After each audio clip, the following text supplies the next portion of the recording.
Boa tarde a todos. Bem-vindos, bem-vindas e bem-vindes ao vídeo do Terra de Santo, Crescendo com o Sagrado, Crianças no Terreiro, da quarta edição do evento Cidades em Transe, promovido pelo Projeto de Pesquisa Margens, Grupos em Processo de Exclusão e Suas Formas de Habitar Pelotas, vinculado ao Grupo de Estudos Etnográficos Urbanos, GEUR. O evento Cidades em Transe e Pluralidade do Morar nasce como um espaço para discussões e trocas de experiências na construção de saberes entre o público acadêmico e o não acadêmico. Nessa primeira edição online, pretendemos compartilhar debates e gerar discussões acerca dos múltiplos significados do morar nos mais diversos contextos. Para nós, a cidade não é uma obra acabada, mas está em constante reconstrução, em fluxo. É formada por diferentes saberes, concepções de mundo, nas relações, nos jogos de poder, em seus contextos específicos. As formas de morar e habitar mudam de pessoa para pessoa, de não humano para não humano, e essas diferentes formas se complementam, se opõem, se aproximam e distanciam, dando movimento às cidades. Reitero que a presença nessa transmissão será confirmada pelo preenchimento e envio do formulário que está disponível no site do evento. Essa é a mesa Crescendo com o Sagrado, Crianças no Terreiro. Para tanto, temos convidados mais do que especiais. O Rude do Chapanã, Carlos Eduardo do Oxalá, Alessandra Gemanjá, Marcele da Oxum, Marli do Bará, Marcelo do Xangô e Heloísa da Iansã. A nossa mesa visa mostrar como diferentes pessoas de diferentes vertentes do sagrado, do eixo Rio Grande Pelotas, cresceram dentro de terreiros e se desenvolveram com seus respectivos sagrados. Como foi ter essa ontologia desde cedo vivenciada, sentida e aplicada para além do terreiro, já que muitos têm seus terreiros em suas próprias moradias? Como isso influenciou a pensar o mundo, suas identidades e seus coletivos? Como é, para uma criança, viver em terreiro? Como é a experiência? Como é o aprendizado? A mesa não buscará apenas trazer à tona conhecimentos de um grupo específico, mas também é nossa maneira de repudiar as ações de preconceito contra crianças, que acabam sendo pautadas na intolerância religiosa e no racismo cultural. A mesa tem, em si, como qualquer ciência ética, propósito participativo, que traga diferentes vivências para o meio acadêmico, e também propósito político de justiça e equidade social, mostrando as perspectivas de grupos marginalizados pela sociedade e, dessa forma, resistir ao preconceito da melhor maneira possível, com conhecimento e ouvindo a outros. Cada participante fará uma fala fluida, onde não cronometramos necessariamente o tempo, mas sim preferimos a fluidez dos sentimentos e invocações de memórias de cada um. Desde já, agradecemos pelo aceite e participação do nosso evento, a todos os participantes e também a todos os ouvintes que estão participando desse evento. Gostaria de solicitar também que, por favor, permita-se sentir, permita-se ouvir e permita-se aprender. Permita-se afetar. Venha conosco nessa jornada.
criança, minha mãe cantava pra mim uma canção iorubá, cantava pra eu dormir. Uma canção muito linda que o seu pai te ensinou, trazida da escravidão e cantada por seu avô. Era assim: Oromimá, Oromimaio, Oromimaio, Abadô Ieu, e Oromimá, Oromimaio, Oromimaio, Abadô. Oromimá, Oromimaio, Oromimaio, Abadô Ieu, Oromimá, Oromimaio.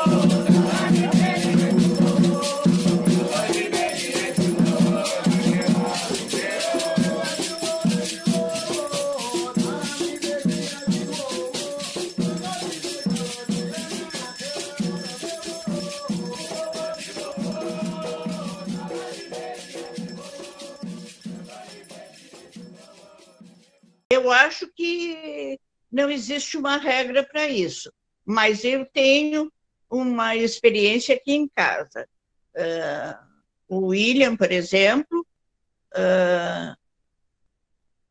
ele começou a tocar tambor com 3 anos. Eu tenho o tamborzinho dele aí, que a Eunice fez para ele. E aí, lógico, ele queria tocar nos batuques. Então, era ele e o guri da Eunice, o Max. O Max é um pouco mais velho. Tu queres tocar tambor? Tu queres? Tu tens certeza que tu quer tocar tambor? Então, eu vou te aprontar. Porque para tocar tambor tem que ser pronto. Eu aprontei ele com 5 anos. Aí ele pôde subir na escada, junto com o tamboreiro, e tocar tambor. Que até houve um acidente, porque eu fico muito envolvida durante o batuque, e realmente ninguém percebeu, ninguém se deu conta que aquilo era um esforço muito grande. Quando terminou o batuque, eu estava com obrigação grande,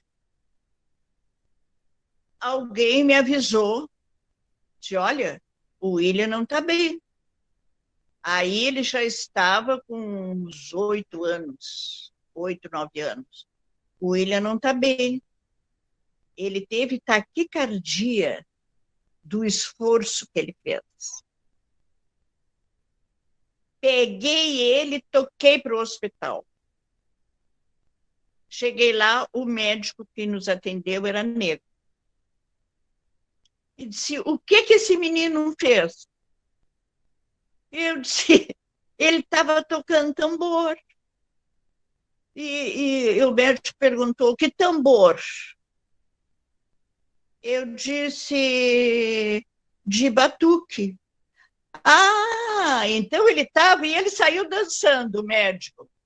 Ele disse, agora tu não te preocupa mais. Mas ele podia ter morrido. Ele está com taquicardia. Agora ele vai fazer uma injeção, vai ficar em observação, e ele não corre risco agora. Mas, então, a partir daí, nós começamos a controlar quando tinha, porque senão ele queria tocar de Ibará, Oxalá. Se empolga e esforçou muito, né, o coração. Mas tem crianças que eu acho que não se interessam, porque foi diferente, é um instrumento, né? Agora, só em participar da roda, isso, eu não sei. Eu acho que difere. Eu acho que criança quer mais é brincar, né? Pelo menos aqui em casa eu tenho netos, né? Que são pequenos, eles gostam de participar da roda, mas são pequenos assim, de 4 anos mesmo, né? Gostam de participar da roda, mas também quando eles cansam, eles não vão para o jardim brincar, não. Eles sabem que eles têm que ficar aqui dentro, por ordem da mãe deles, né? E aí eles se sentam e ficam aqui dentro. Mas eu não sei, eu acho que o que nasce num terreiro, como foi o caso do William, e de outras tantas, é mais fácil de se ligarem na religião. O que também eles podem ser iniciados e depois, mais tarde, tomarem outro rumo, né? Se os adultos entram e mudam de ideia, uma criança que entra agora, eu também concordo. O católico, quando o filho nasce, não é batizado? Então, as nossas crianças também devem ser iniciadas. Eu acho. Eu acho. Mas aí já entraria também mais numa filosofia que não é aplicada dentro dos terreiros, né? Porque saiu do terreiro, o mundo lá fora é branco. O pensamento não é africano. E aí eu acho que também na cabeça da criança deve viver em 2 mundos. Eu acho que não deve ser fácil na cabeça de uma criança, né? Até em escola, não é? Aí já pode ter a discriminação, pode sofrer 2 discriminações, porque é negro e porque é batuqueiro. Firmar uma posição de batuqueiro nessa sociedade que se diz branca é complicado. Tem que ter cabeça para enfrentar as possíveis discriminações, né? Eu já, quando fui adulta, aí já foi diferente, né? Adulto Sim. sabe mais. Agora, uma juventude, as crianças. Agora, o William foi educado em colégio católico, mas ele nunca quis participar, a gente pedia para ele participar quando tinha aniversário da escola, que tem a missa, vai.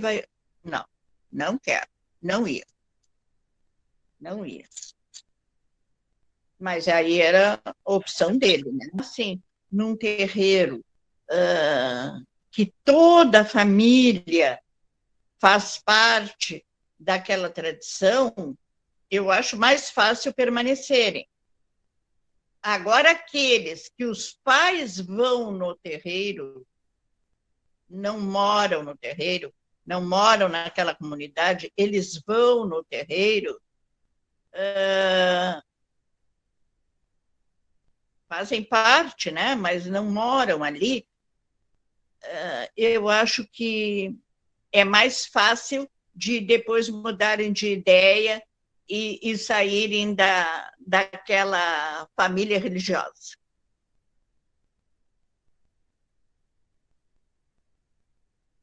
Eles devem ser encaminhados também. Devem aprender a amar essa herança que, para mim, é a maior herança que os africanos deixaram, não desfazendo nas artes, não desfazendo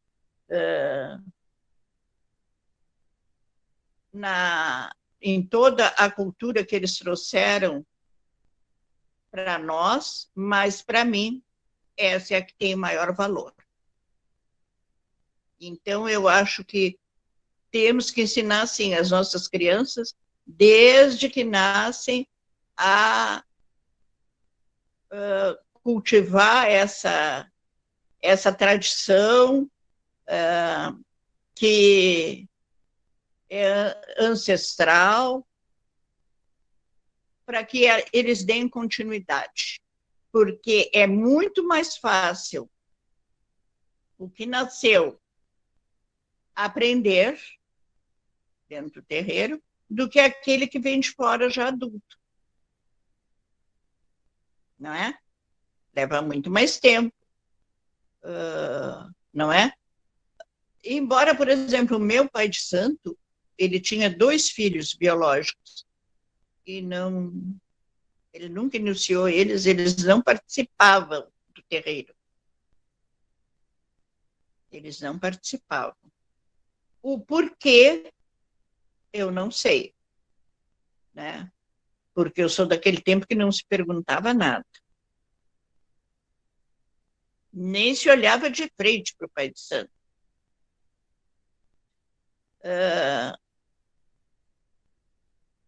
Mas ele devia ter lá os motivos dele, e eu já penso diferente. Porque no candomblé, aqueles grandes terreiros, os famosos, pelo tempo de resistência, né? Porque o terreiro é um local de resistência do povo negro.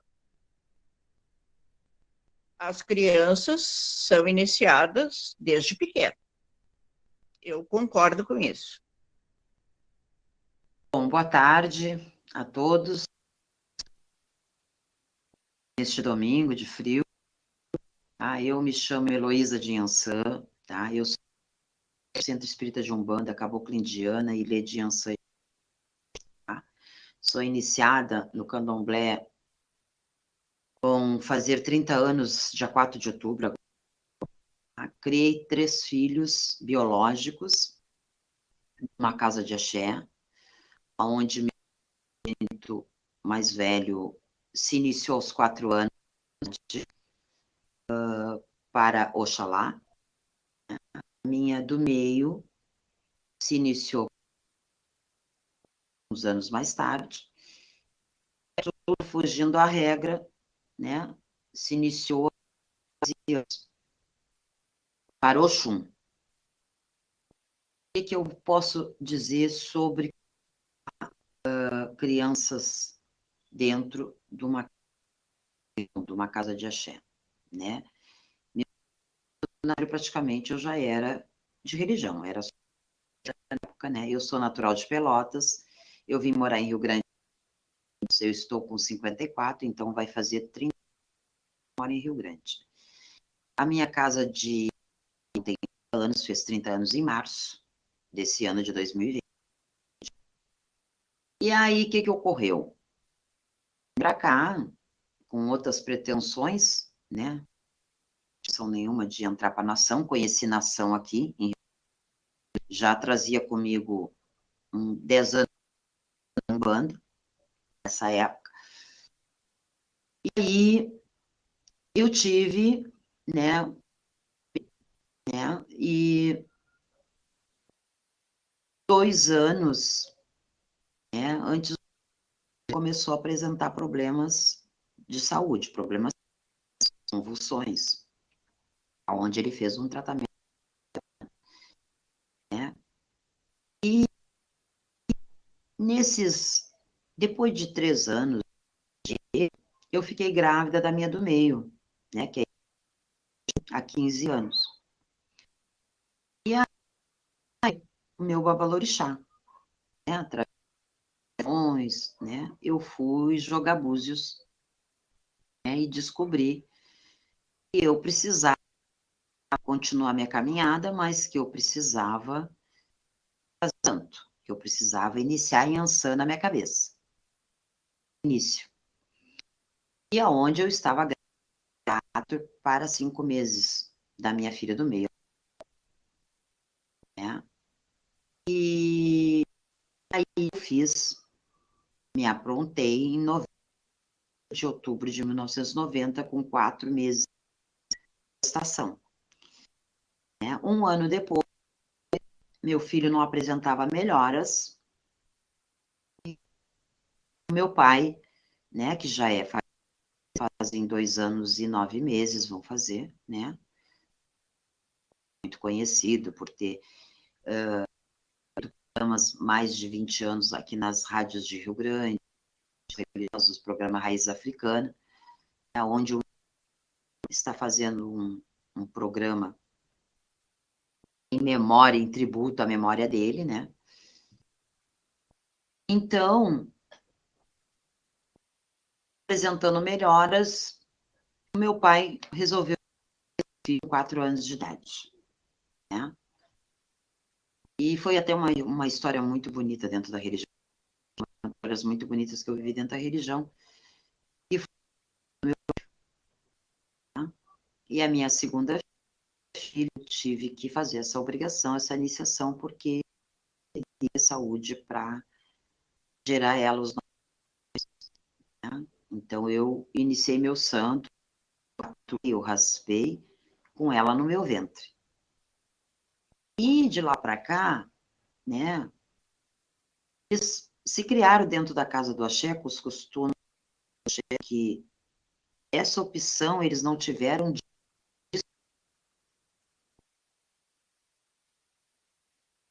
eu escolhi por eles por tentar querer salvar a vida deles, né? Que no momento era o que... E graças ao Lorum, eles né, quiseram se iniciar a opção, mas as meninas tiveram, a minha do Exu, né, e a mais moça que é de Oxum, em termos de iniciar. Então, o mais velho está com 32, a do meio está com 20, e a mais moça tem 25, né. As meninas, quando tiveram o chamado para iniciadas, eu conversei, eu expliquei, porque eu nunca fui uma mãe assim, ó, de impor. Acho que os filhos têm que escolher o que seguir, religioso, né? Então, né? E elas quiseram atender o chamado do iniciarem. E eu achei maravilhoso, porque a minha religião, Deus que eu me conheço por gente, na minha infância, minha mãe já era só de Umbanda, não se falava nação, nem candomblé, nem batuque. E então eu fui criada dentro da religião. Eu achei maravilhoso eles continuarem a minha caminhada. E foi tudo muito assim, ó, eles muito intensamente junto comigo, nada obrigado, espontâneo deles, né? Eles gostam, os 3. E eu não espero, que para mim foi uma surpresa, porque uma criança, né, em pré-adolescente, né, pequena, não tem opção, né? Foi o caso do mais velho. Mas se ela é pré-adolescente, ela tem uma maturidade meia restrita sobre, né, o que quer. Então, e aí, nos anos se tornaram adultas, hoje mulheres. Tem uma meninazinha de 1 mês, está fazendo hoje, né? Igual 1 mês, graças a Deus e aos pais.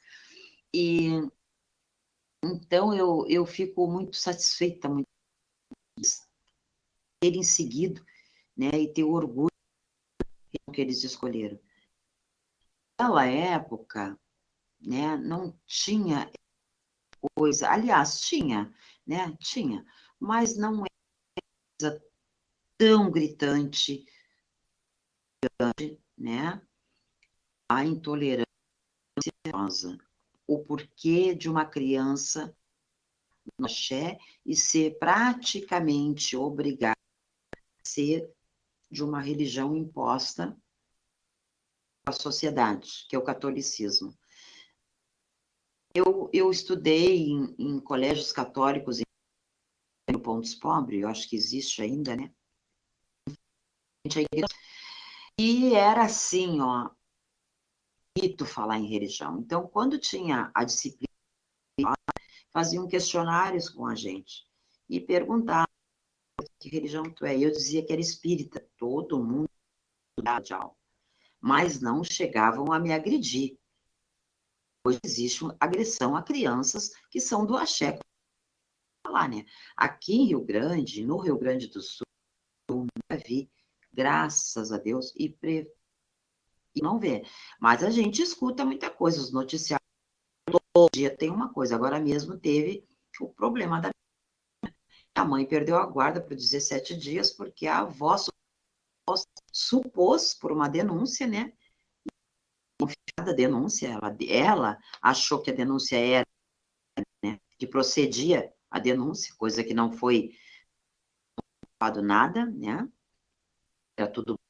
A meninazinha estava sendo assediada, né? Até com um abuso dentro do terreiro, onde a mãe e a menina por preceitos religiosos que tem que passar, que é para um terreiro, tem aquele número de dias, passar por todo aquele fundamento, toda aquela iniciação. Hoje em dia está muito complicado. Eu já vi também noticiário de criança no Rio de Janeiro e com as suas vestimentas de candomblé, comentários, com as suas guias, e a menina isso faz, acho que, se eu não me engano, eu não quero mentir, mas uns 3, 4 anos. Então, são coisas, assim, assustadoras, e está muito forte isso, né? Muito prejudicial. E eu acho que a criança, se ela é menor, ela tem a tutela da mãe, a tutela dos pais, né?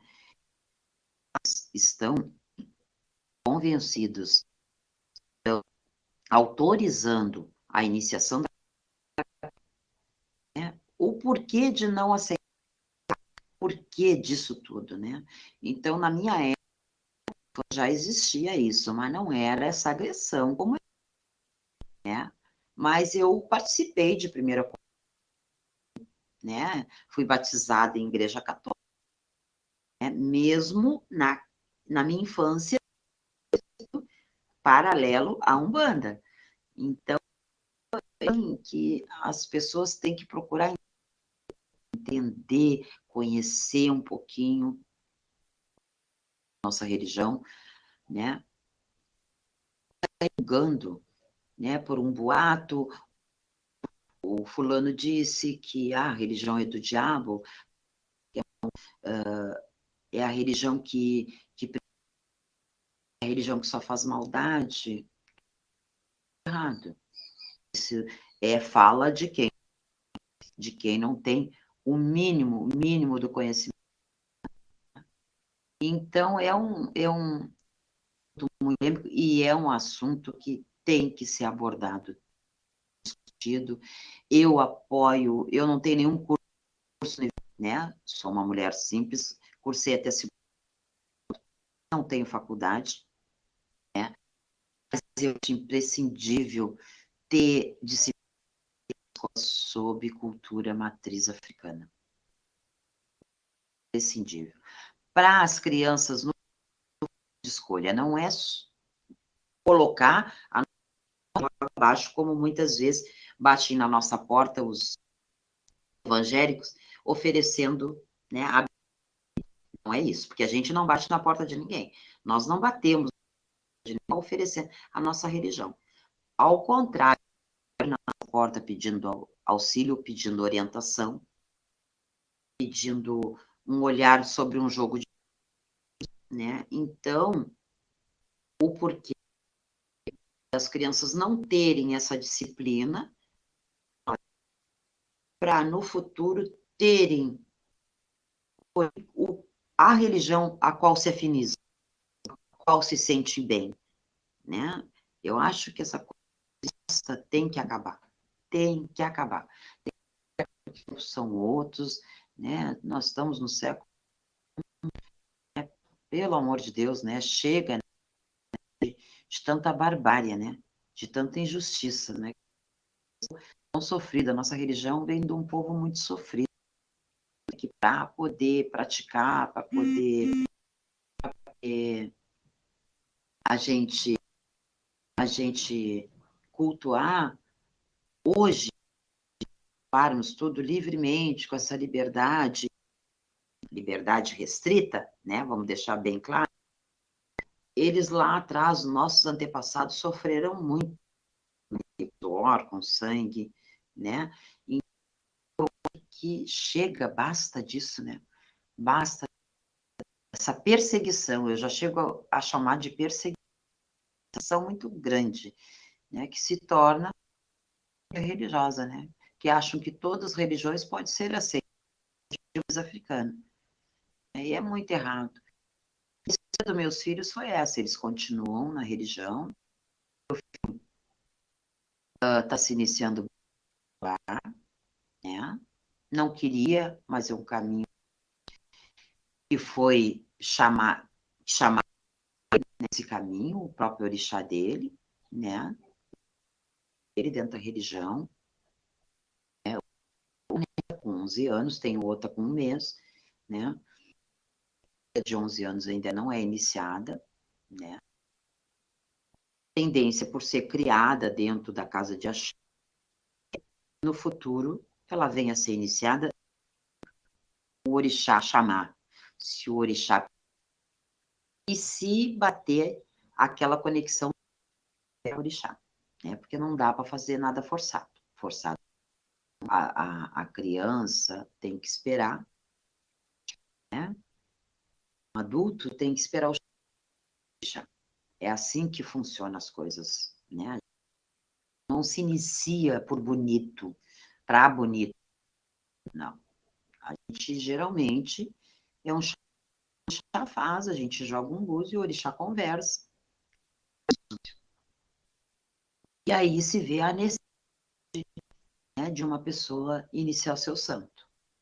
Assim começa o caminho dentro da nação. As minhas filhas continuam também, né, trilhando a caminhadinha delas, né? O meu vai fazer 28 anos, a iniciação de santo, né? E ele gosta muito, tem amor pela religião. Ele tem uma gratidão muito grande pelo Pai Nilo, né? Pelo Pai Xangô, né? Que é pela vida dele, né? E eu tenho muito, muito, porque eu posso dizer que a religião salvou meus filhos. Salvou. A mais moça não teve tanto problema de saúde, mas uma coisa leva a outra, né? Se os outros dois já estavam dentro da casa de axé, junto com o meu marido na época, né? Ela não queria fazer, né? Então, ela iria com banhos e os preparativos lá, quando era depois de 11, quando tinha 11 para ela se iniciou para Oxum, né? É mais ou menos assim, né? E a nossa religião é uma religião tão bonita, tão bonita, tão bonita, sabe? É uma religião que participa com o povo, a gente divide tudo, a nossa casa de religião, ela é vivenciada, as pessoas que a gente, elas fazem parte do dia a dia da gente, vida da gente. Não existe a separação, né? Vida pessoal com vida espiritual. Uma coisa associada à outra. Não adianta, não adianta. A gente não tem como fazer esse discernimento, porque o caminho do Maia do orixá, de uma do orixá, né? o caminho do orixá. Ou a pessoa se entrega finalmente, né, a esse amor, a essa fé, né, ou não faz nada. Não existe meio termo dentro da religião. Não existe meio termo. Existe a gente ter escolher as coisas, né? Escolher o certo e o errado. E graças ao Olorum a gente tem essa liberdade. Não existe assim, mais ou menos, não. Ou faz mais, ou é mais ou menos assim. A coisa vai funcionando, entendeu? Então, a minha história se resume assim, né? Eu 27 anos dentro de uma casa, contínuos. Eu vivi esse candomblé, né? Eu achava que ia ser assim. Eu estava dizendo, gratidão por fé, por amor. Tive um babalorixá que não foi só de meu babalorixá de religião, foi um amigo, um pai que eu perdi, né? Estamos custando para se acostumar, né? A dor é maior que a dor da perca, parece mentira. As coisas meia... Nunca vivenciamos de babalorixá, porque foi meu único babalorixá que eu tive na minha vida. Tinha sido de nação até chegar na casa dele. Então, a gente está vivendo um luto, que vai fazer 3 anos, dia 17. E a gente está tentando continuar. Os orixás de Olorum, a gente está tentando continuar. Para esse legado todo que ele deixou, né? Não morrer. Não pode morrer. Só de mim, através de irmãos meus, esse irmão meu que está fazendo esse programa todos os sábados, a memória dele, outros irmãos, as suas casas de axé, todo mundo está tentando, do contexto das suas limitações, cada um tem as suas provações, né, continuar a caminhada, né? É difícil, é complicado. Quando a gente mais o pai de santo, o babalorixá, é muito complicado. Tudo é muito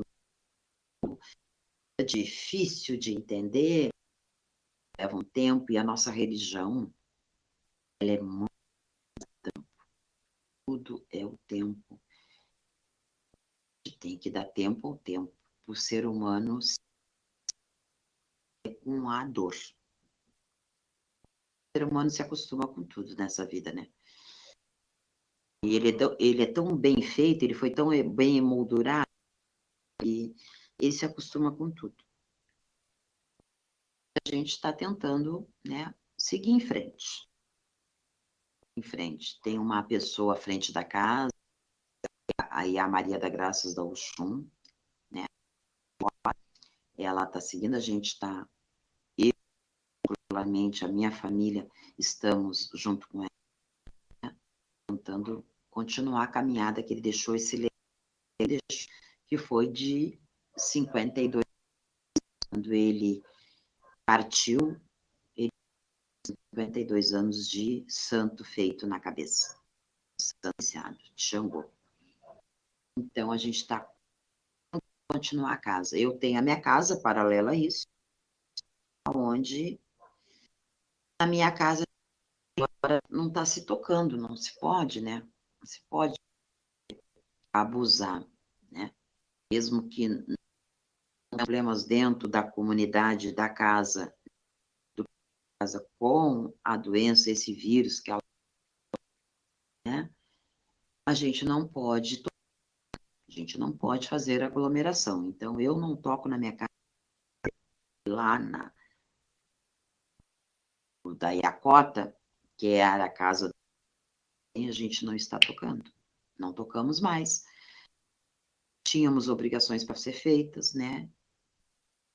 Que eu estava planejando para outubro, não vou poder fazer, por causa da então, mas vamos rezar, Papai do Céu, todos os protetores da Umbanda, que o vírus aos poucos nos deixa, que isso vai embora, né? Porque não é velho, novo, pobre, rico, ninguém. Qualquer um jeito a isso. E é uma doença muito triste, e a gente pede muita força para as pessoas que perderam os seus entes, porque só quem perde sabe a dor que é, né? A gente pede, reza muito, muito, muito para deixar elas deem força, coragem, resignação, continuarem as suas vidas, né? Além da que é perder alguém para o Covid. Né? Então, é isso que eu gostaria de compartilhar, né? A vida, né, dos meus casa de axé. Né? Graças a Deus, não temos de intolerância, de coisa, né? Eu falei, né, antes, a situação hoje em dia é muito pior que há uns anos atrás. Muito, muito pior. Muito, muito. Né? A situação que aquela criança chega a ser humilhante, né? Passa por tudo aquilo. A religião não é aceita perante os pais. A avó propriamente dita, não aceitava, né? A religião que a mãe né? Então é muito complicado. É muito complicado. Boa tarde a todos e todas e todes.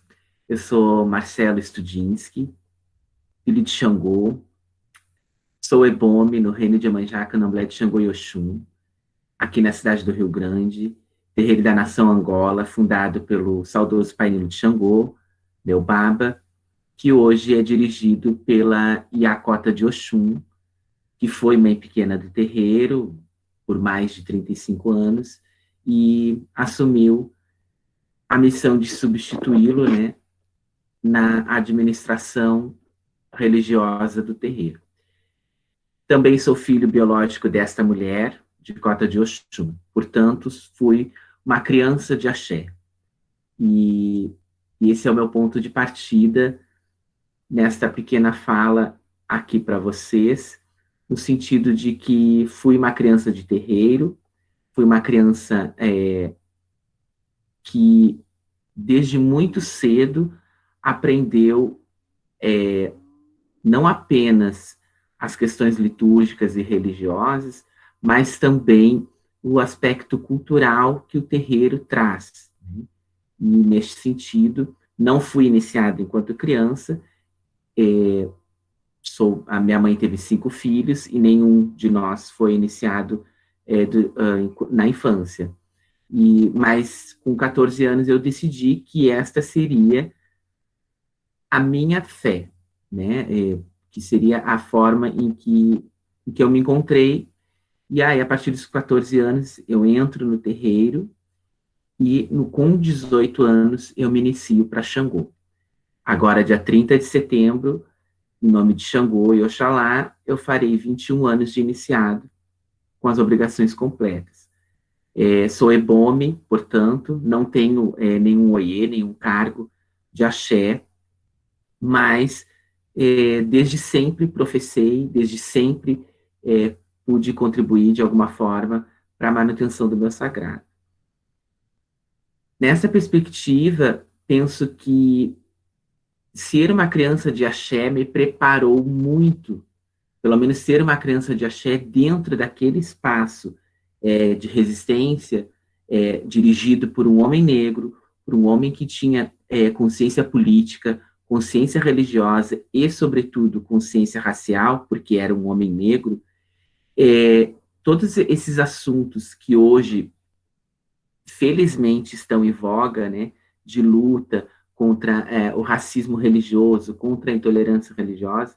Então, desde minha infância, lá no início da década de 90, já faziam parte do meu cotidiano de forma direta ou indireta.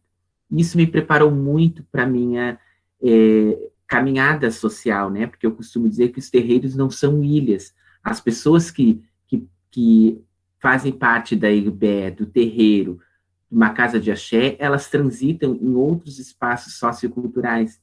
E a criança de axé é um sujeito, é um cidadão que também transita, né?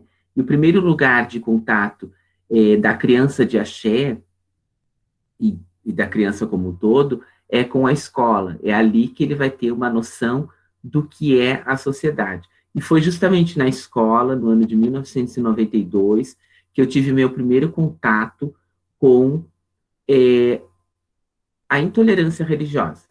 Eu sempre, em todas as minhas falas, enquanto historiador, mas também enquanto pessoa de axé, quando me solicita, eu trago esta memória. Foi a primeira violência explícita que sofri em relação à minha religião. Eu, como disse, a criança de axé. Em 1992, é importante ressaltar isso aqui nessa fala, o ensino religioso, ele não era facultativo, né? Já era confessional, como é ainda hoje, mas não era facultativo. Então, todas as escolas públicas tinham o ensino religioso na sua grade e todas as crianças tinham que participar. E na escola ao qual eu estudava, tinha outro menino, que hoje tem a minha idade, quase 40 anos, e ele é ala B, ele mora em Santa Catarina hoje, o Edinho. E a mãe dele era mãe de santo, tinha terreiro de Umbanda e de Batuque, aqui na cidade. E eu e o Edinho fomos para a tal da catequese. A minha escola é próxima à Igreja de São Jorge, aqui no bairro rural, na cidade do Rio Grande. E na segunda série, a professora levou a turma para começar a catequese, para então introduzir a turma na primeira comunhão.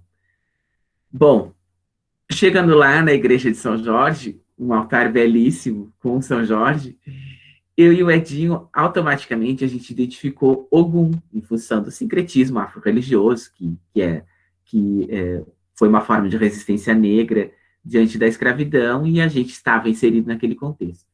E a gente começou a cantar para Ogum. Cantamos, o Edinho cantou Reza de Batuque, eu cantei Ponto de Umbanda para Ogum, e isso foi, a professora simplesmente nos tirou de dentro da igreja e mandou nos trazer para a escola, e nós fomos, naquela época tinha caderno de ocorrência, tinha que chamar os pais, então aquilo foi de uma violência sem tamanho, que eu não entendia por quê. Por que eu não poderia cantar para Ogum naquele momento? Eu estava na segunda série, então, portanto, eu tinha 8 anos de idade. E isso foi uma coisa muito marcante, porque meus pais também não souberam lidar com isso. Então, aí passa, né,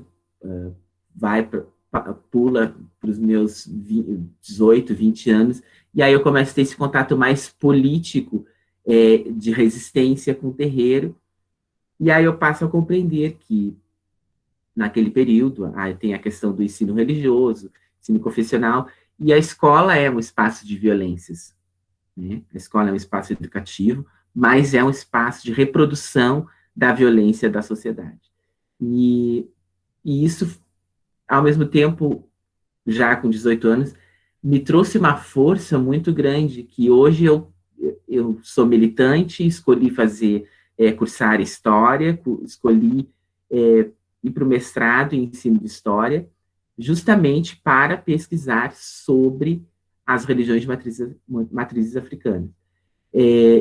Então, eu acho que a formação de uma criança no terreiro, indiferente dela ser iniciada ou não, é algo muito forte na perspectiva de identidade e na perspectiva também de resistência, né? Claro que eu não estou dizendo aqui que a gente precisa sofrer a violência para mostrar o quanto a gente é resistente, não. Mas para para despertar a consciência política, social e cultural. Então, eu acho que o maior legado que meu Babalorixá me deixou, muito mais do que religioso, é esse não ter medo de dizer que sou do axé. E a partir de então, a partir dos meus 14 anos, quando começo a me introduzir no terreiro, e dos 18, quando me inicio, nunca tive medo de transitar pela cidade com meu axó, com meu colar. Por uma escolha política, fui para a universidade aos 32 anos, com um colar de Exu no pescoço, né? E até hoje entro e saio da universidade com este colar como uma forma de mostrar que ali também é o meu lugar, e é o lugar dos meus e das minhas, dos meus irmãos e das minhas irmãs. No sentido de que é um espaço em que é muito comum existir pesquisas sobre os cultos de matriz africanas, mas que partem de pessoas que não professam essa fé. Eu acho que, hoje em dia, mais do que nunca, o protagonismo ele precisa ser referenciado, né?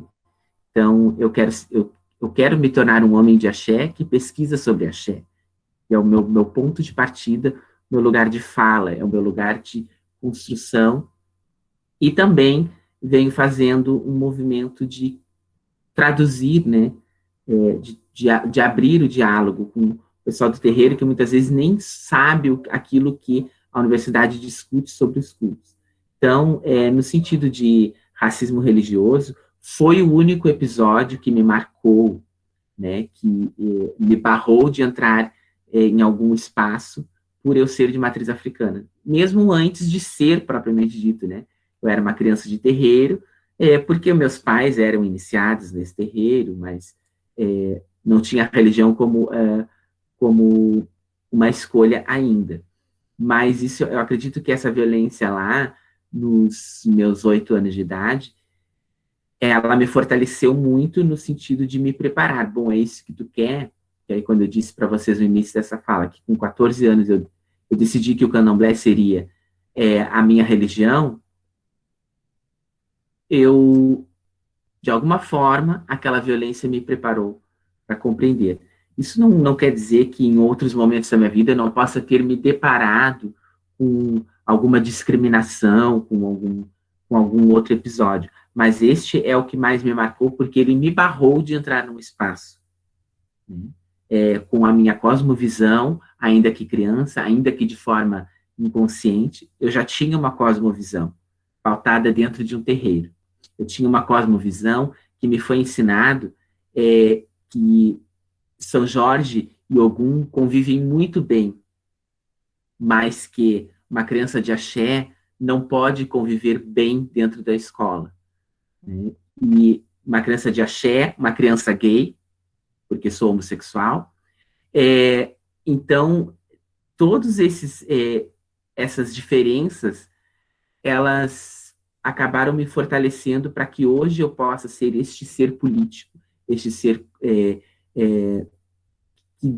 que gosta de discutir, de dialogar, né? E que acredita que através da criança a gente pode também reverter esse quadro de racismo religioso e de intolerância religiosa, né? Porque quando a gente entende a criança nas pesquisas relacionadas às religiões de matriz africanas, a gente tem que entender a criança como sujeito de si, a criança como um ser social, um cidadão que transita em 2 lugares, no terreiro, onde ela é respeitada enquanto ser, enquanto existência, enquanto fruto de uma cosmovisão que humaniza os deuses, né, e que diviniza os humanos, né, e quando ela também está naquele espaço de troca social que é a escola. Como eu disse, a escola é um espaço de reprodução das violências, né? Então, é importante se falar sobre racismo religioso, racismo estrutural e intolerância religiosa nas escolas, porque é uma forma das crianças não negras e também das crianças que não professam as religiões de matriz africanas compreender que nós somos seres que temos uma visão de mundo peculiar, que temos uma visão de mundo tão complexa quanto qualquer outra cultura. Então, acredito que a minha principal contribuição para esta mesa é a gente compreender a interseccionalidade entre a criança de axé, que também é a criança de terreiro, e que também é uma criança na escola. Então, é neste caminho que a gente precisa investir enquanto pesquisadores, enquanto lideranças religiosas, enquanto ebomes, enquanto pais e mães de santo. É olhar para as crianças que estão no terreiro e no entorno do terreiro, porque essas crianças estarão na escola, e nesta escola estão sendo reproduzidos violências contra a forma de ver o mundo dessas crianças.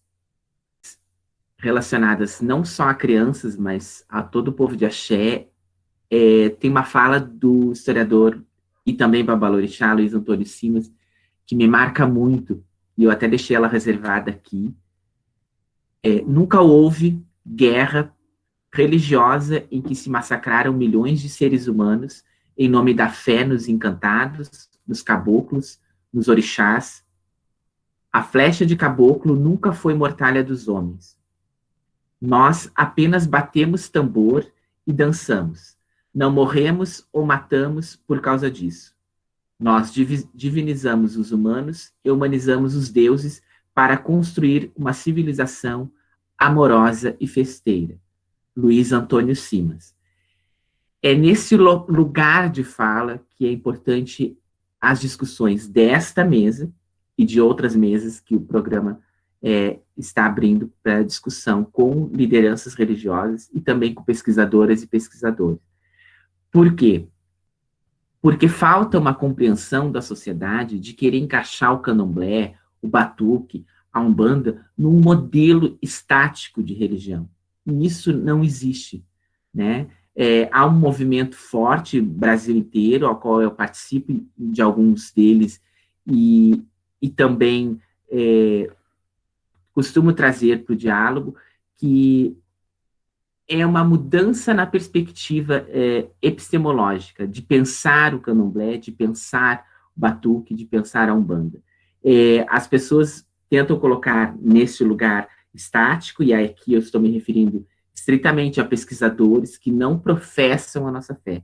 Não que eles não possam pesquisar, mas é que engessar uma análise acerca do batuque, acerca da umbanda, muitas vezes desumanizar, né, e descontextualizar as pessoas que transitam nesses terreiros que, como eu disse, não são ilhas.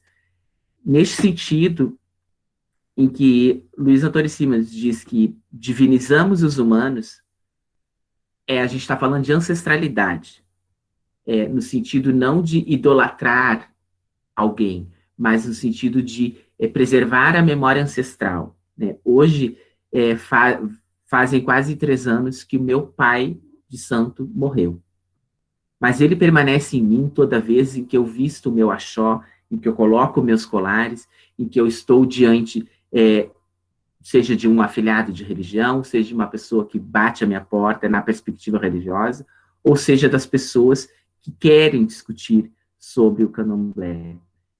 Pai Nilo está vivo, porque ele está divinizado, assim como outras grandes yalorixás aqui da cidade do Rio Grande do Sul, estão divinizados porque a memória ancestral, né? E aí dentro da perspectiva de memória coletiva, que é das ciências sociais e humanas, a gente trabalha muito, isso o candomblé, as religiões afro-brasileiras e os cultos africanos já fazem isso há séculos, né? A memória, ela nunca é individual, a minha memória, ela é sempre coletiva. Então, quando fui questionado aqui se em algum momento sofri o racismo religioso, a intolerância religiosa, de não poder permanecer num local, e a forma como eu lido com isso é uma forma que me trouxe para a universidade, que me trouxe para a pesquisa, porque a memória ancestral permaneceu viva. Meu pai de santo foi alguém importante na cidade do Rio Grande, no sentido de levantar a bandeira da religião, no sentido de levar as pessoas para a rua, né, as pessoas, no final da década de 80, início da década de 90, A Umbanda era muito forte aqui, mas o batuque e o candomblé, principalmente, eram muito demonizados, eram muito silenciados, né? Então, o que ele faz? Ele é aquela pessoa que toma a frente e leva as pessoas de axó para o meio da rua, e vamos saravá Ogum, saravá Exu no meio da rua, e vamos transitar. Se ele fez isso, é porque ele trouxe essa resistência lá de onde ele foi iniciado, no Rio de Janeiro, por Pai Dedé de Airá. Então, ele traz essa memória coletiva e consegue, através da oralidade, transmitir e fazer com que ela permaneça viva. Então, por isso que quando divinizamos os humanos, estamos colocando a ancestralidade neste patamar de importância. Porque é a partir desta memória ancestral que eu, Marcelinho de Xangô, me sinto encorajado e empoderado para chegar aqui ou em qualquer outro espaço e discutir sobre. E quando nós, ainda na fala do professor Simas, e quando nós humanizamos o orixá, é a oportunidade em que a criança de axé, retomando a fala, tem de conviver no mesmo espaço que Oxalá, que Iemanjá, que Xangô, que Yansan. É quando a criança de axé tem a oportunidade de receber um abraço de um orixá manifestado num filho ou numa filha de santo. É quando nós, que professamos a religião, temos a certeza de que o orixá é vivo em nossas vidas, quando alguém bate à nossa porta com uma doença e, através de uma quartinha, ou de um ebó, ou de uma farinha, seja o que for, a gente consegue trazer, em nome de Omulu, em nome dos orixás, a saúde para aquela pessoa. É quando a gente consegue estabelecer o equilíbrio emocional para as pessoas, através de uma palavra, através da palavra falada, né? O Exu, o orixá comunicador, dinamizador, e a criança de axé tem esse contato. Então, por que a escola nega isso? Por que a escola nega esse direito à criança que tem a possibilidade de conviver com Deus humanizado e com pessoas divinizadas? Olha o quanto a escola está perdendo com isso. Olha o quanto a escola perde por silenciar as pessoas de axé. Olha o quanto a escola perde por expulsar uma criança de axé de um espaço, assim como foi feito comigo, como foi feito em 2015 com um menino lá no Rio de Janeiro, numa escola pública, que estava com suas guias e a diretora da escola proibiu. Quando a menina de Iauá, no Paraná, em 2016, foi agredida a socos por uma colega, uma menina de 14 anos, a socos na sala de aula. Quando a menina Kailane foi apedrejada na rua, e quando, recentemente, agora, a menina de Araçatuba, que estava no processo de iniciação para Iemanjá, a mãe perdeu a guarda dessa criança. Então, aí a gente falando de escola, mas também falando para os pais dessas crianças, de axé, é importante a gente se empoderar na perspectiva também legal. Nós temos leis desde 1990 que garantem aos pais e à criança o direito de professar qualquer fé. Isso está na Constituição Federal, está no Estatuto da Criança e do Adolescente, está na Convenção dos Direitos Humanos anterior ao Estatuto da Criança e do Adolescente, e também, como são religiões de matriz africanas, a gente tem que prestar atenção no Estatuto da Igualdade Racial, né, porque esta é uma ferramenta conquistada pela população negra que nos assegura o direito à territorialidade, o direito a professar a nossa fé, e isso inclui a criança de axé. Então, quando divinizamos os humanos e quando humanizamos os orixás, a gente precisa ter essa consciência que quando o orixá está humanizado, existe todo um aparato legal conquistado pelo movimento negro e pelo movimento afro-religioso, que garante que nossos atabaques não sejam silenciados, que garante que o orixá possa ser reverenciado dentro das tradições, das mais diferentes segmentos, e esse direito se estende à criança, né? E a escola precisa estar em consonância com esse diálogo. E esse é o grande compromisso que eu assumo enquanto pessoa de axé, que assumo enquanto pesquisador, de tentar me tornar um elo, de alguma forma, junto com outros pesquisadores e outras pesquisadoras no Brasil, e aqui não posso deixar de mencionar as pesquisas da professora Estela Guedes Caputo, né, que ao meu ver, é a grande pioneira, né, na perspectiva de colocar a criança de axé como protagonista, né, nas pesquisas relacionadas à educação e das ciências sociais e humanas. Então, a gente precisa se colocar como esse elo de diálogo entre escola e entre terreiro, né, para garantir o direito da criança de ter a sua cosmovisão, de ter a sua visão de mundo sobre aquilo que seus pais, sua família professa. Muito obrigado. Olá, me chamo Rudy Ribeiro, também sou conhecido como Rudy Chapanã, sou filho de santo da tenda de nação africana do Pai Oxalá. E meus pais, eles são de religião, portanto, desde criança eu faço parte de uma casa de religião. O meu pai, ele nasceu na religião. Esta casa, que ele era herdeiro, ela foi fundada pelo meu avô, Antônio Rubens Teixeira Ribeiro, conhecido como Rubens do Oxalá, fundador da tenda africana do Pai Oxalá, e da minha avó, Iracema do Chapanã, que era originalmente da Umbanda. A minha mãe, a família dela é de origem protestante, e ela veio para Rio Grande e se casou com meu pai, e ela acabou aderindo à religião quando ela começou a se relacionar com meu pai. E o primeiro contato que eu tive com o sagrado, eu conscientemente, que foi quando eu estava vindo para casa da minha avó, né? Porque eu morava em uma outra casa, não morava aqui, mas a minha outra casa também era uma casa de religião, porque tinha o altar, tinha as coisas. Só que aquilo para mim era parte da casa, eu não tinha essa construção de sagrado ainda, né? E aí eu era muito pequeno, eu devia ter o quê? Uns 3 anos, mais ou menos, quando a gente entrou na frente de casa. E eu senti um cheiro muito gostoso de doce. E aí eu cheguei na cozinha, não tinha ninguém. E aí eu fui pro pátio. E a cozinha da religião é uma peça à parte da casa, né? E aí minha avó tava na cozinha da religião. E ela tava fazendo um doce de batata doce, que eles estavam preparando pro batuque daqui de casa. E ela me deu um pouquinho do doce e falou que o resto era pra festa. E aí eu fiquei pro batuque. E foi meu primeiro contato consciente da casa.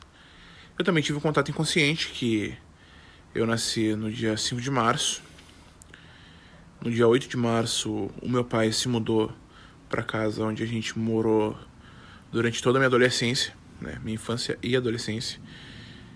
E nesse período, e a gente teve esse período de mudança, e mais ou menos um mês e meio depois, porque é uma tradição tocar na Páscoa, aqui na tenda de nação africana do Pai Oxalá. Minha mãe veio pro batuque comigo e tal. E aí o chapanã da minha avó chegou, me pegou no colo, me levou até o quarto de santo e me apresentou ao quarto de santo, eu bebezinho, e falou: esse é meu e esse ninguém me tira. Depois ele devolveu pra minha mãe e não tem como negar que eu sou filho do orixá. E a minha infância dentro do terreiro aqui da casa da minha avó, e na minha casa, que também era uma casa de religião, tinha quarto de santo, tinha as coisas, foi uma infância legal, assim, tipo, aqui na casa da minha avó tinha os filhos de santo dela, que tinham seus filhos de sangue, e tinham meus primos, e quando a gente era pequeno a gente brincava bastante. Era bem legal vir pra cá e estar com as outras crianças. Lá em casa, eu tinha meus irmãos e tal, e A gente fazia algumas artes quando a gente vinha pra cá. A gente pegava os tambores escondidos, a gente pegava os agês e tocava e tentava puxar reza e coisa assim. E era uma coisa que não podia ficar fazendo, né? A arte desse jeito. E o meu avô tentava brigar com a gente e a gente saía correndo do velho. Era uma coisa gostosa, uma lembrança boa. Mas quando a gente vai pra escola já é uma situação um tanto quanto diferente, né? Eu, por ser de religião de matriz africana, já sofri alguns bullying já pelo fato de estar usando a guia e a guia ficar à mostra por dentro da camisa, porque a gente não podia ficar com a guia de fora e tal, por não sofrer preconceito mesmo. E eu sempre ser gordinho e ficavam falando que eu tava usando sutiã, né? Fazia algumas brincadeiras de mau gosto, mas eu não me importava com isso, né? Eu era uma criança um tanto quanto violenta também naquela época, e eu não me orgulho disso, né? Mas as coisas eram um tanto quanto difíceis na minha infância por questão da escola. Então, eu sofri um pouco de bullying sim por causa da questão da minha religiosidade. Sobre a questão de o sagrado me escolher, ou eu escolher o sagrado, eu acho que isso é uma questão muito relativa, porque a gente só foi iniciado à religião quando a gente teve consciência de que a religião era aquilo que a gente queria seguir. Por quê? O meu pai e a minha mãe, eles ficavam muito preocupados com o nosso bem-estar. Então eles não ficavam impondo a religião pra gente. A gente participava se a gente queria, a gente ficava se a gente queria, e a gente ajudava se a gente queria.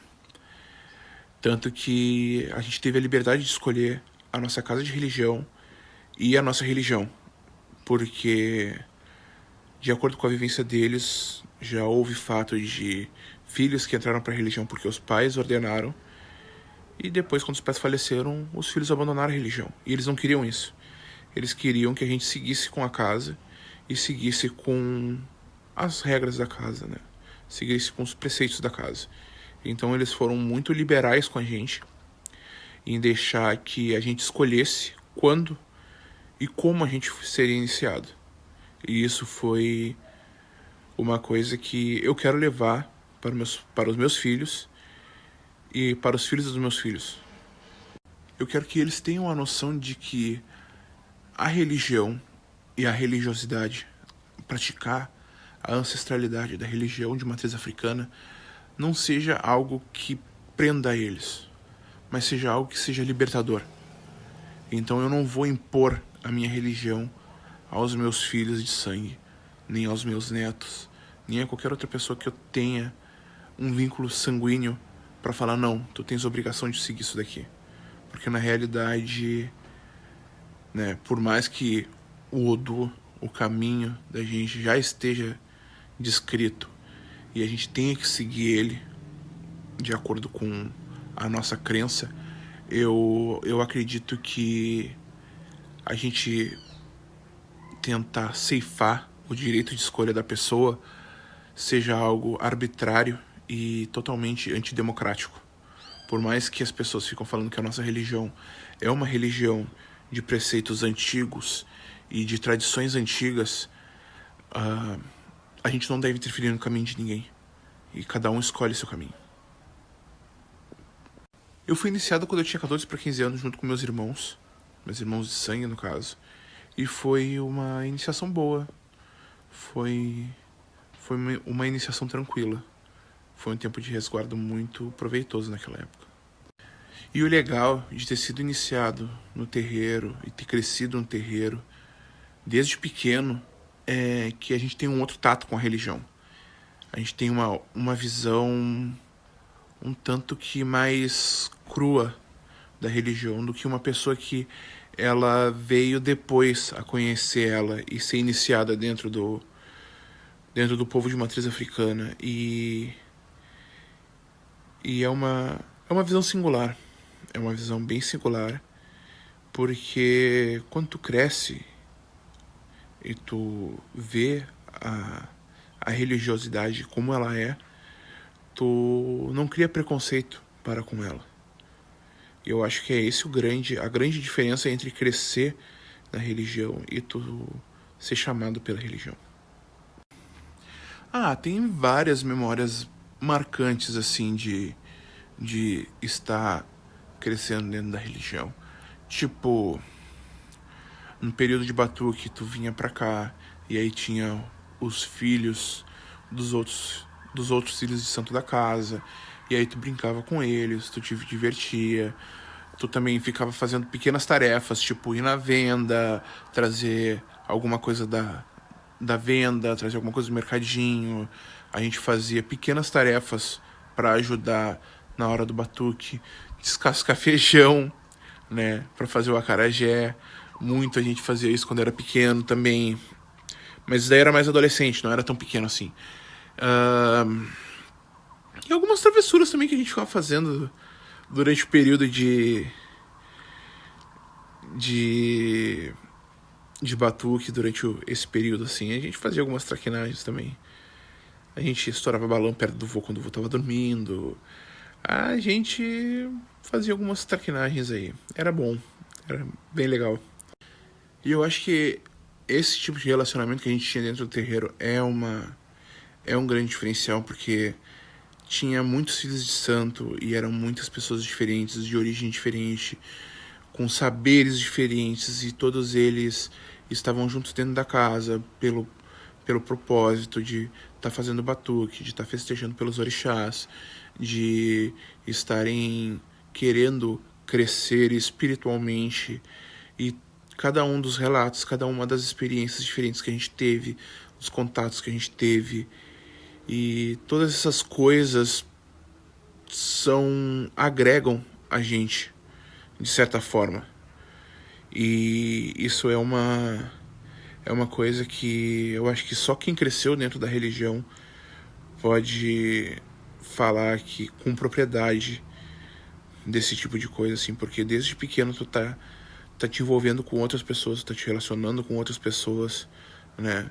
Conhecendo outras pessoas, e dessa forma tu tá crescendo e tendo diferentes pontos de vista, mesmo sendo tão pequeno. E esse crescimento com outras pessoas te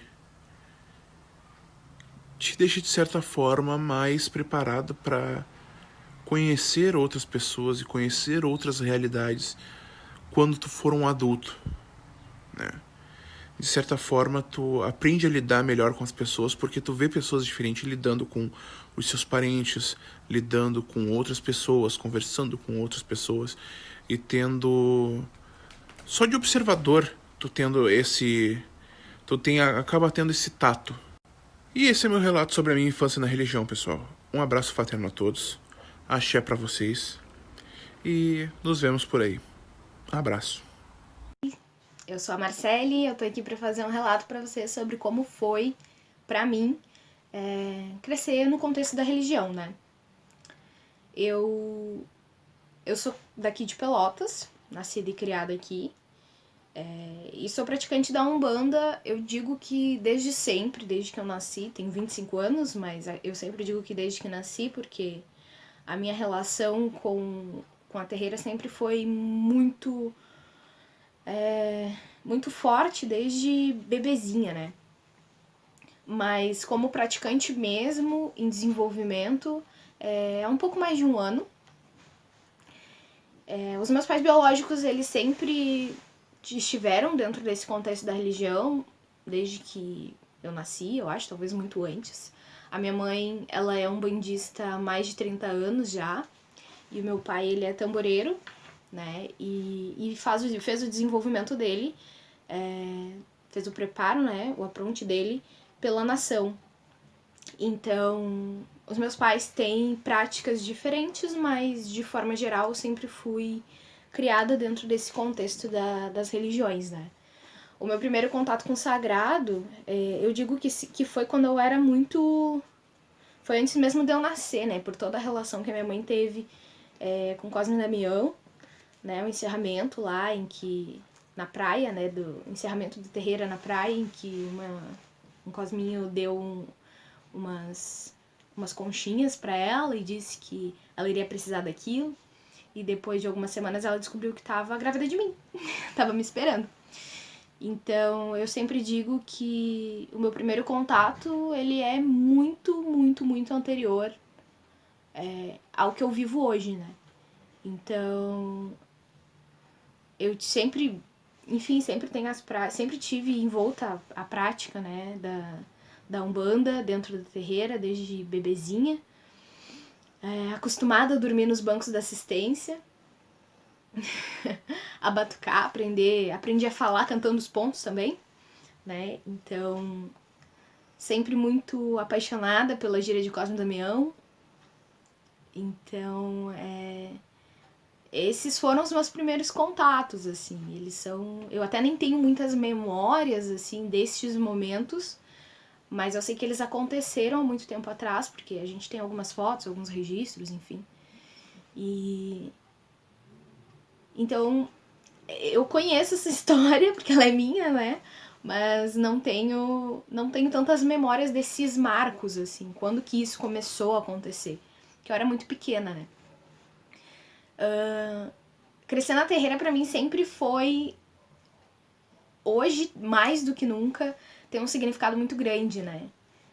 Eu lembro que tinham várias crianças da minha idade que regulavam, assim, e a gente vivia correndo no pátio, jogando bola, brincando de pegar, de esconder, enfim. E ao mesmo tempo, esse nosso crescer na terreira, ele foi muito de acompanhar nossa mãe, que estava lá no processo de desenvolvimento dela, e enquanto isso a gente estava lá deitado nos bancos da assistência, às vezes dormindo, né? Recebendo o acolhimento de todo mundo, tanto das outras pessoas que às vezes a gente nem conhecia, que sempre estavam nos cuidando, sempre estavam nos olhando, sempre estavam nos alimentando. Então tem vários momentos assim que eu lembro, que até já diz respeito a algumas memórias mesmo, de às vezes eu dormir e me levarem pra dentro da casa, né, porque é separado o terreiro e a casa onde a gente vai. E aí me levarem pra dentro lá da casa, me botar a dormir na cama e tal, enfim, tô lá dormindo e de repente eu acordo com as entidades ou com as pessoas, né, trocando de roupa pra uma festa ou pra alguma coisa que tá acontecendo ali, né. Então eu sempre fui muito cuidada, assim, as minhas memórias elas são muito positivas desse crescer dentro da terreira. Quando que eu percebi que realmente eu queria estar envolta a esse contexto do sagrado, eu acho que foi muito mais próximo, acho que foi algo muito mais recente, assim. Na verdade, sempre foi muito natural pra mim estar dentro da terreira. Mas de querer estar como uma pessoa em desenvolvimento, uma pessoa religiosa em desenvolvimento, foi muito depois do meu TCC, porque durante a trajetória escolar, né, a gente acaba não falando muito, né, na verdade eu não falei nada, eu lembro, assim, que ser de religião de matriz africana na escola era algo muito ruim, era algo muito, né, difícil de se falar. Porque o que a gente aprendia é que a religião que era aceitável, que era dominante, era a religião católica, né? E como as nossas práticas, elas sempre foram carregadas de um preconceito, chegava esse preconceito direto na sala de aula. Então eu nunca falava muito sobre isso.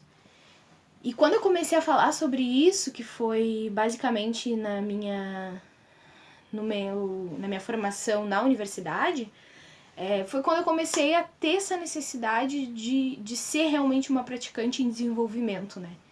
De estar ali. Porque eu comecei a entender a importância dessa ancestralidade, desses conhecimentos e dessas práticas, mas também comecei a entender que ser dessas religiões e falar isso e buscar isso é um ato extremamente político, né?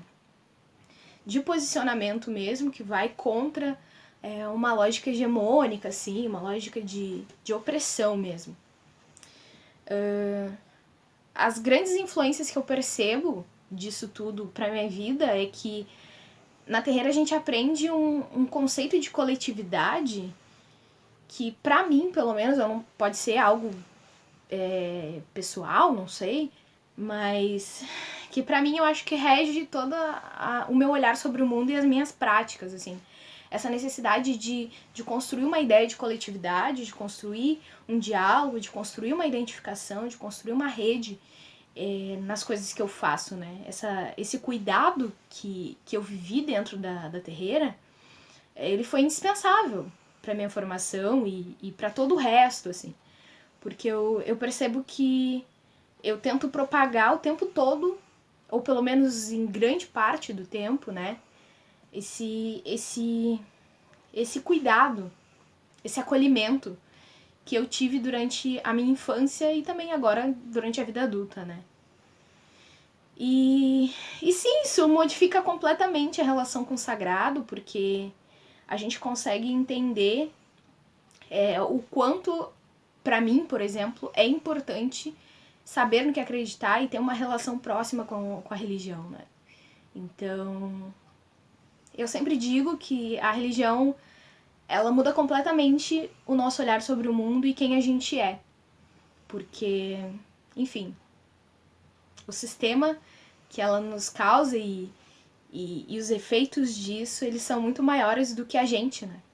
Então eu acho que é isso.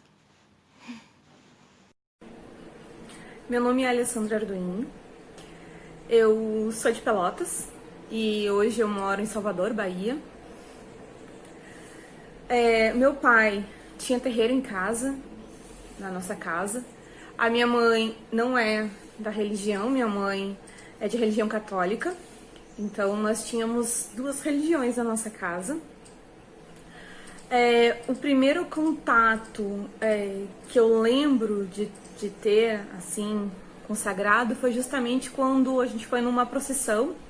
Na verdade, era uma procissão de Nossa Senhora dos Navegantes, assim, que saía com barquinho.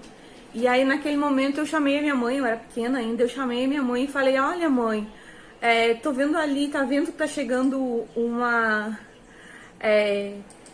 um santo com um manto azul e um cabelo preto. E a minha mãe ficou me olhando, porque a imagem que tinha da santa que estava sendo carregada naquele barco era completamente diferente do que a imagem que eu estava narrando. E aí meu pai riu e a minha mãe perguntou: por que tu tá rindo? Aí ele falou pra minha mãe: ela tá enxergando Iemanjá naquele barquinho, que realmente a minha mãe hoje, a minha mãe é que me cuida, Iemanjá. Então eu sou filha de Iemanjá e eu já via ela ainda pequena. Naquele momento eu acredito que tenha sido um dos primeiros contatos com o sagrado. Como é que foi crescer no terreiro? Eu tenho memórias muito boas, justamente das festas, das festas quando eu era muito pequena. Eu me lembrava muito bem das festas de Cosme e Damião, que eu ficava esperando aquele dia para chegar, o dia que ia ter os doces e poder comer os doces da festa, porque eu acho que era um dos únicos dias que meu pai deixava a gente circular pelo terreiro sem ser que fosse naquele momento do terreiro em si. Então nós tínhamos muito bem essa separação, nenhum dos filhos foram obrigados a seguir a religião ou frequentar o terreiro. Nós tínhamos uma separação bem nítida entre a casa e o terreiro, embora a gente fluía muito nesses dois ambientes, tanto na casa quanto no terreiro, mas não éramos obrigadas a seguir a religião, então nós tínhamos essa liberdade. E aí, né, quando pergunto, assim, se em algum momento eu sofri, às vezes, geralmente as pessoas me perguntam: tu sofreu algum preconceito na escola? Na escola não, porque eu não estudava próximo da minha casa. A partir de uma certa idade eu comecei a estudar no centro da cidade, então não tinha relação com a minha casa. A minha casa era o terreiro, mas era como se fosse um lugar escondido, ninguém sabia o que tinha na minha casa. Mas eu tive um preconceito, sim, quer dizer, aconteceu um preconceito, sim, com o padre, porque a minha mãe queria que a gente fizesse a primeira comunhão. Meu pai, como nunca foi de não proibir nada, eu fui batizada na terreira, fui batizada em casa, fui batizada na igreja, então a gente seguiria aquilo que a gente quisesse. E o padre botou alguns impedimentos para a gente não fazer a primeira comunhão lá na igreja, próximo da minha casa, bem perto da minha casa, porque ele sabia que meu pai tinha um terreiro em casa. Então, eu também, particularmente, eu achei até bom, porque quando a gente é criança, eu particularmente não queria ir pra igreja, perder o sábado lá na igreja. Então, eu posso dizer que foi a única vez que eu senti um preconceito em si. Mas sempre, eu acredito que possa ser que tivesse acontecido se eu estivesse estudando, estudando próximo da onde era o terreiro, que era na minha casa.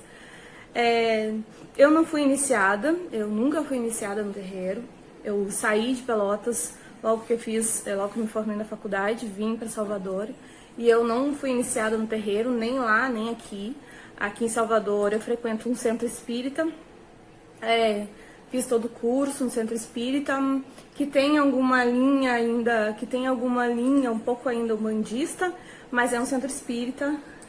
E embora eu sei que o meu lugar acaba sendo na Umbanda. Então, meu pai tem um terreiro de Umbanda e inevitavelmente eu acho que isso com certeza cria uma relação com alguém. E eu acho que entre todas as filhas do meu pai, eu acho que eu sou aquela que sou mais próxima dessa relação. Tomo os meus banhos quando eu preciso, ando a minha vela quando eu preciso e quando eu agradeço, não só quando eu preciso.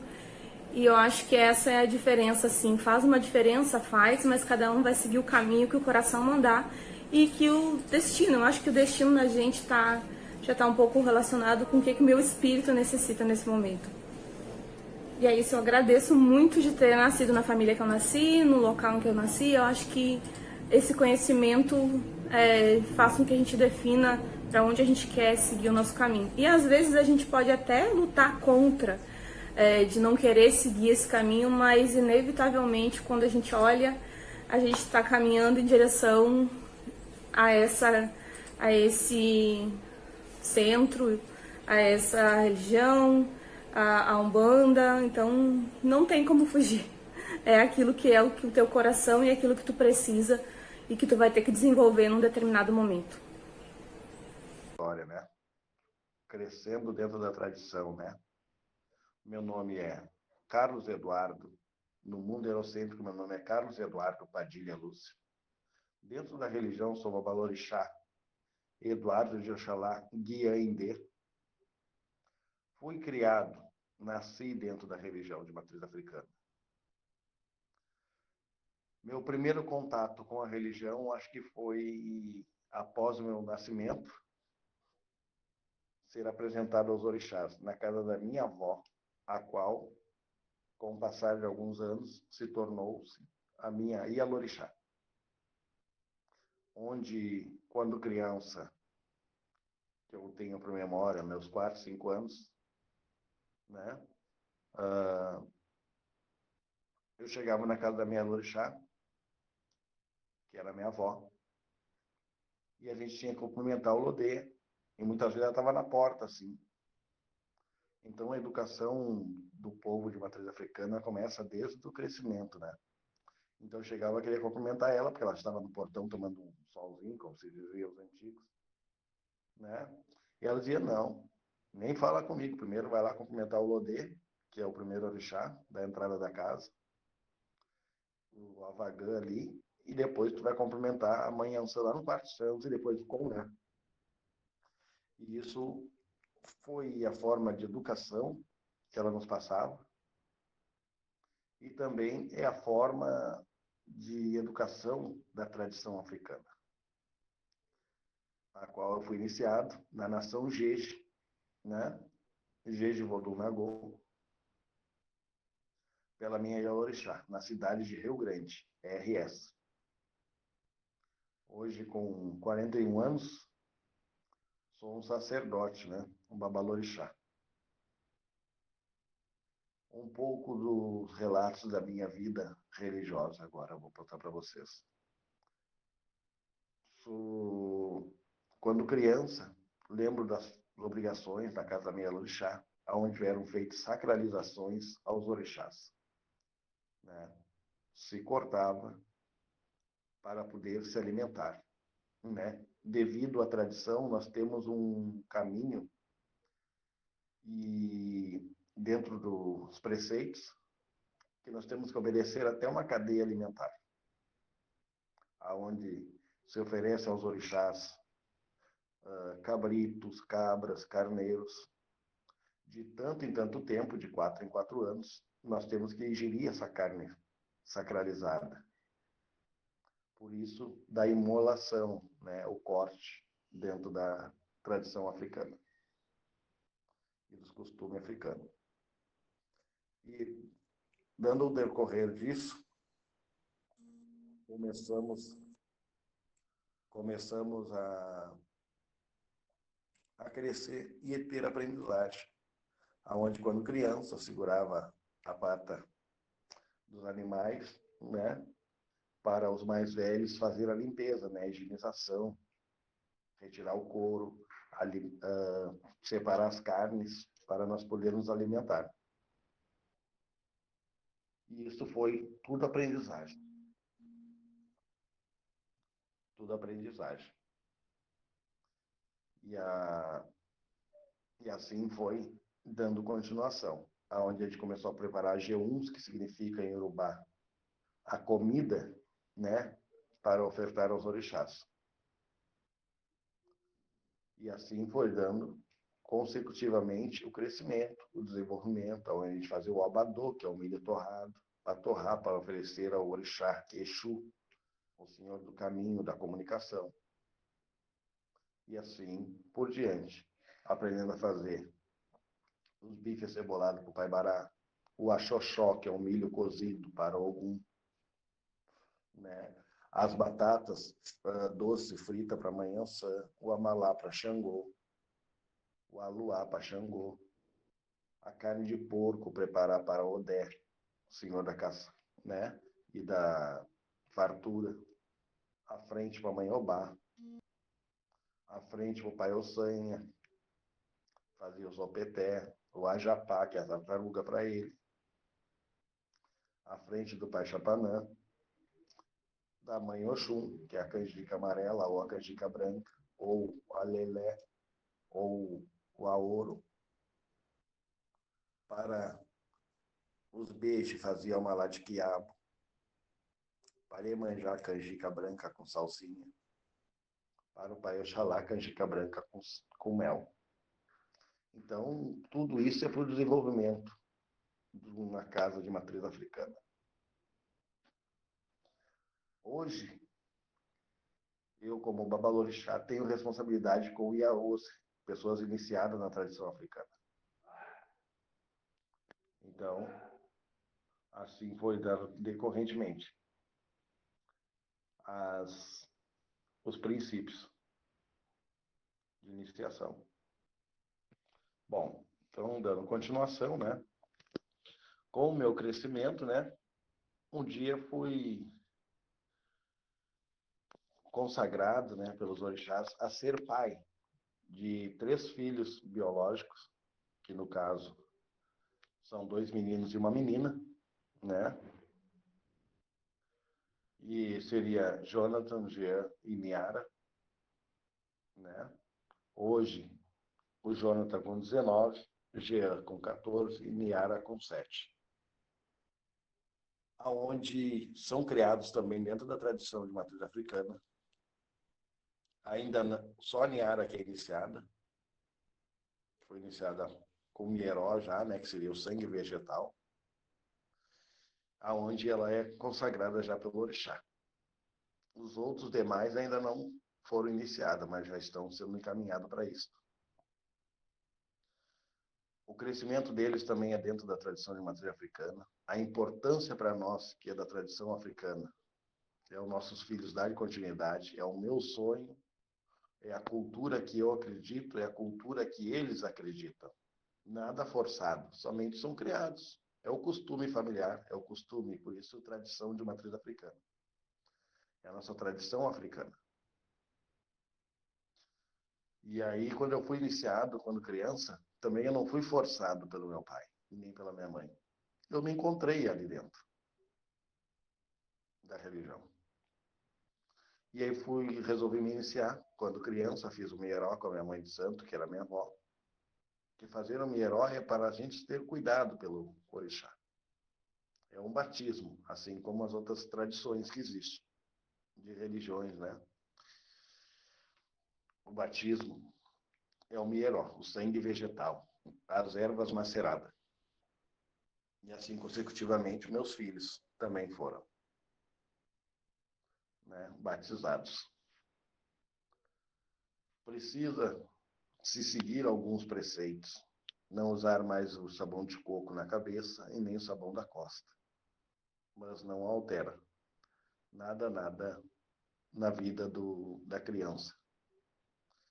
Só vai aprender sobre a tradição africana, que ele deve chegar numa casa, respeitar o orixá primeiro, e cumprimentar o orixá, que é o verdadeiro dono da casa, assim como as demais tradições. E tudo isso que eu preservo, tudo isto, a minha história de vida, que os meus filhos sigam. Mas sigam da forma que eu sigo, de coração, não por obrigação ou por imposição do mais velho. Por isso que eles são criados dentro da tradição africana. Vivem no mundo eurocêntrico, sim, mas conhecem a tradição africana. E todos estão seguindo naturalmente o seu ciclo espiritual dentro da tradição de matriz africana, sem ter obrigação com devido imposição dos pais, mas sim por amor próprio, assim como eu tenho. Como hoje eu sou um sacerdote, acabei de chegar de uma obrigação, onde exige muita responsabilidade, seriedade, que hoje em muitos lugares está difícil de assistir esse tipo de obrigações e respeito consagrado. Acredito que precisa, sim, lapidar mais as pessoas, o ser humano, para poder ter o entendimento e capacidade de entender o orixá. Não é porque é iniciado para o orixá que a sua vida vai mudar.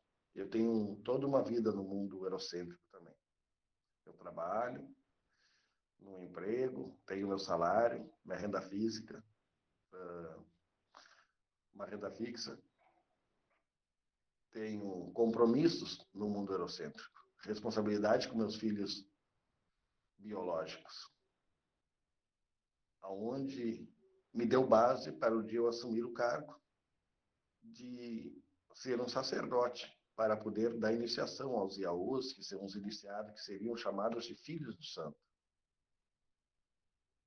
aonde eu tenho que ter o mesmo compromisso como um filho de sangue, desde a parte do nascimento deles ao dia que eles forem embora para uma outra massa de origem, né, que vir a falecer. Onde precisa se seguir alguns preceitos de desligamento do Ori, orixá Ori, o único orixá que volta à massa de origem. Ele vai embora, ele nasce, e após o término do ciclo de vida do filho aqui, ele volta ao orixá, ao Oxalá, Orixalá, aonde novamente ele retorna à terra. E assim vai se dando seguimento na tradição de matriz africana, com os preceitos de respeito à ancestralidade.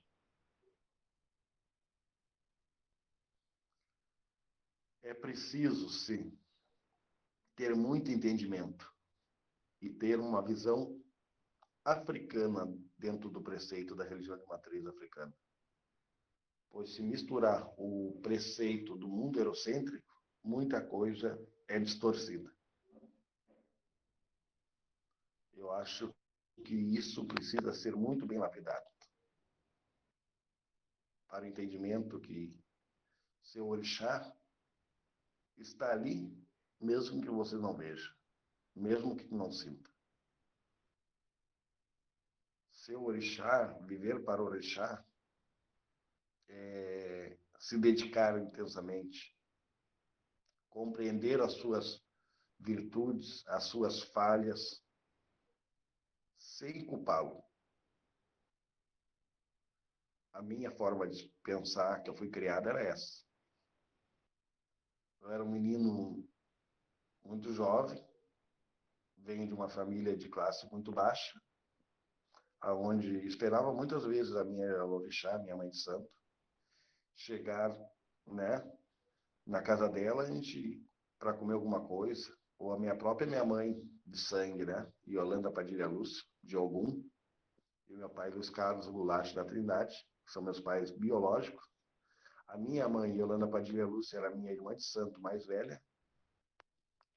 Meu pai seria meu primo de religião, Luiz Carlos de Sobô. E nós, quando criança, no mundo eurocêntrico, né, tinha que esperar eles chegar do serviço para poder comer alguma coisa. E a gente nunca olhou para o quarto santo e dizia assim, tá, mas vocês estão aí, cadê a minha comida, cadê as coisas? Orixá não é para isso. Na cosmovisão de hoje, eurocêntrica, do povo que entra, os novos adeptos, acham que fazer obrigação para o Orixá é não ter que faltar nada. E isso é um pensamento eurocêntrico. O africano, a dieta dele é em cima do milho. Ele pode ter carne, mas ele tem um tempo certo para comer carne. Então, isso é preciso saber respeitar. Isso é doutrina religiosa. Temos que comer carnes? Temos, mas de tanto em tanto tempo. Temos que comer o peixe? Temos, de tanto em tanto tempo. Temos que comer o doce? Temos também, mas de tanto em tanto tempo. A carne é muito pouco dentro da dieta, da cadeia alimentar do povo de matriz africana. Certo? Agradecemos a cada palestrante pela participação, aos parceiros do evento que tornaram este possível, a todos os ouvintes, as comissões técnica, organizadora e científica do evento.